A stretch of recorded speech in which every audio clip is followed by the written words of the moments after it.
there are different aspects of servant leadership that we can add to our tool belt to help us to lead others in serving well.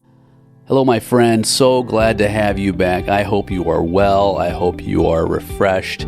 I hope you are ready to learn and join me along this journey of servant leadership.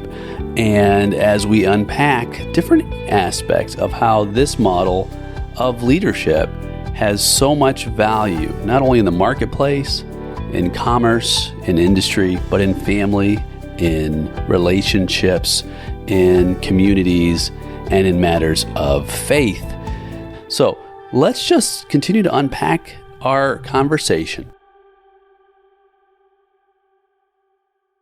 Hello, my friend. So glad to have you back. I hope you are well. I hope you are refreshed. I hope you are ready to learn and join me along this journey of servant leadership. And as we unpack different aspects of how this model of leadership has so much value, not only in the marketplace, in commerce, in industry, but in family, in relationships, in communities, and in matters of faith.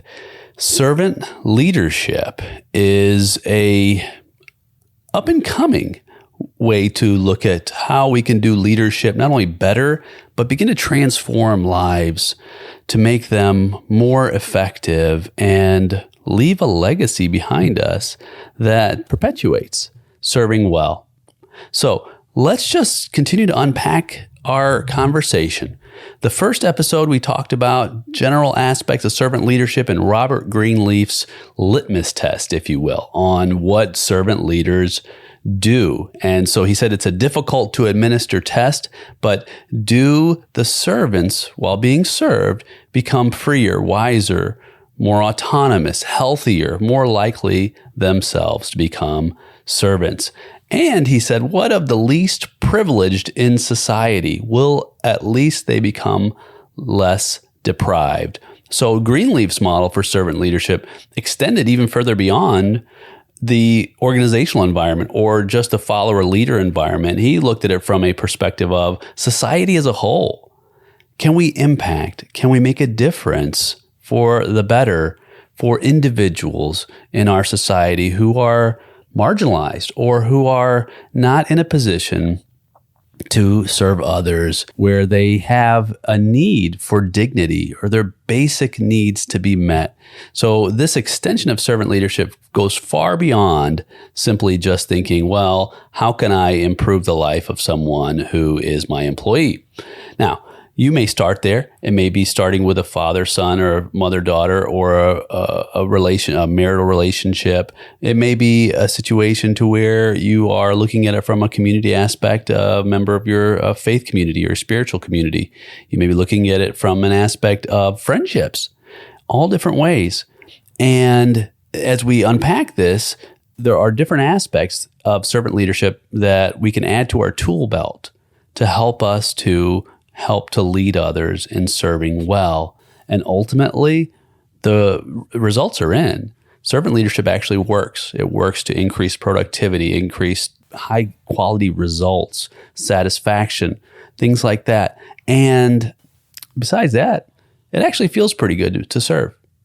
So in the last episode, we talked about how servant leaders are listeners, and we can't hope to serve others unless we listen. Not only listen to their needs, but listen to ourselves. Listen to what we are able to do and help and where we need to grow as leaders ourselves. So some self-examination, listening to our hearts, listening in prayer and meditation, listening to our social environment around us, what's happening, listening to our bodies, and listening to those who we are committed to helping along their journey.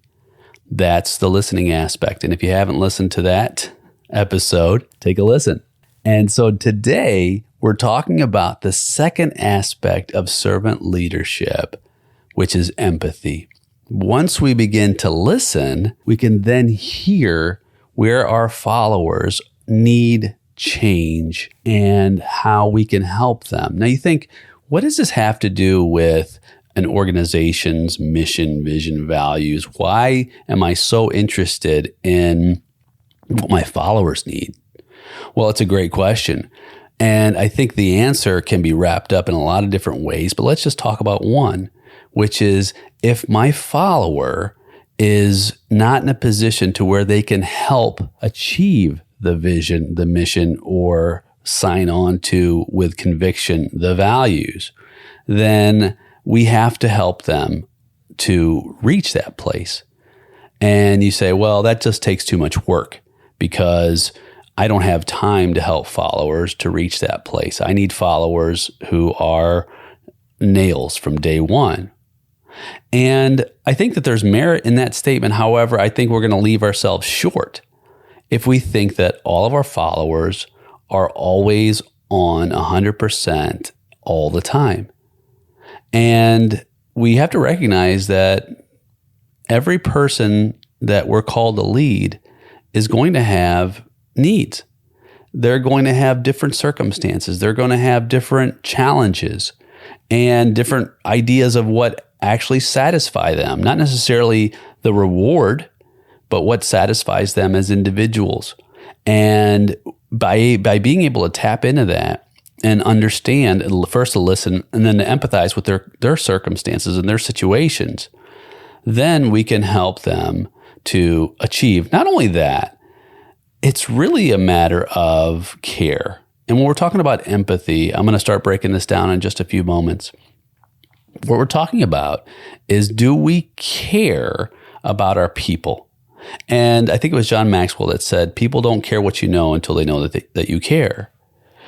And I think there's a lot of truth to that statement. If you look at people as though they're expendable and disposable, then the results you get from people will be expendable and disposable. And they will eventually possibly look at you as if you are expendable and disposable. And actually that's happened in the marketplace today. If you look at the Great Resignation, as it's called, where people have started reevaluating their work and looking for more meaning, and especially post-pandemic, and their lives, and examining what is the best trajectory for my life. Is it to work in this organization or to work for this purpose, or is there more? And we're finding that organizations who are able to keep people on and give more value to the employees are connected through caring. And so caring about our people begins with empathizing with their circumstances, their situations. We actually care about how they live, how they feel, what's going on. And then we care about creating environments that ultimately are healthy, places where people want to come, not just to work. Again, it doesn't have to be the marketplace, but in your own home. Creating what we call an irresistible offer for the lives we are called to steward. That's part of the empathetic mind. And really it is a mind. It can start with cognition, and just having a cognitive empathy, that means I understand how you feel. So if one of your employees, for example, got sick and had to go to the hospital, I understand that you're in pain. That's a cognitive empathy. That's one level. And then there's another level at an emotional level where you can actually feel the pain, right? And then there's a third level, which is a concern that causes action, which we actually move into an empathy that has compassion built into it, that you want to help to really help change or be a part of any type of solution that person deems that you're worthy or capable of. And it's not necessarily that you're going to fix it, but that you're available, you're there. And sometimes with that third level of compassion, maybe it's just a listening ear, and maybe it's some other action item.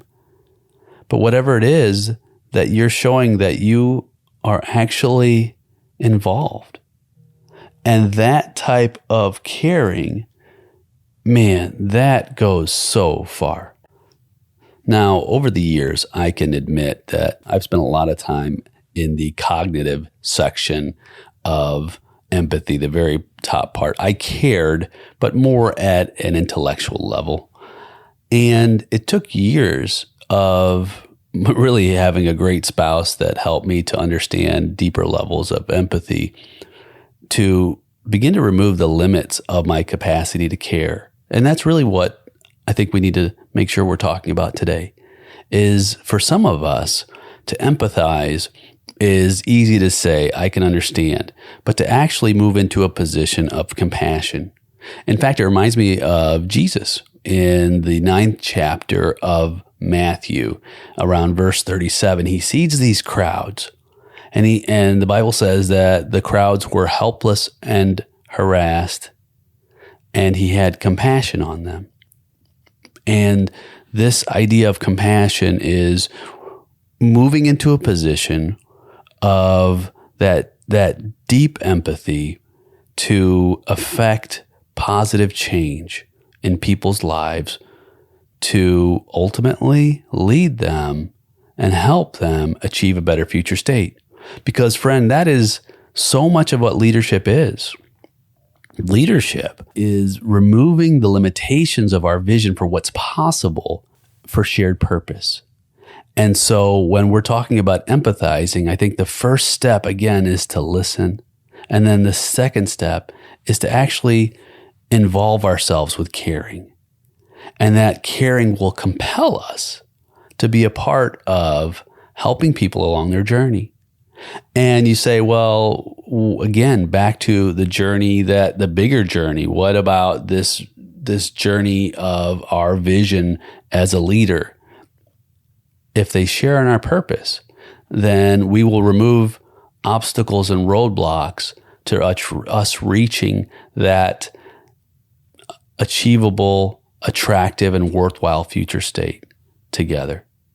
So the action item today is spend the next week cultivating a mindfulness of caring, but not just for others. Care for yourself. Care for yourself as well. And it's leadership doesn't start with leading others. It really starts with following. And in caring for ourselves, we're following a path to making ourselves whole. And so as we move forward as leaders, let us embrace first having a self-empathy to understand where we are struggling and ask for help and seek guidance from others, and so that we can also then lead and help others along their way. My friend, I hope you enjoy this mini episode of our program, A Call to Leadership. I'm Dr. Nate Sala, and I hope to see you again soon.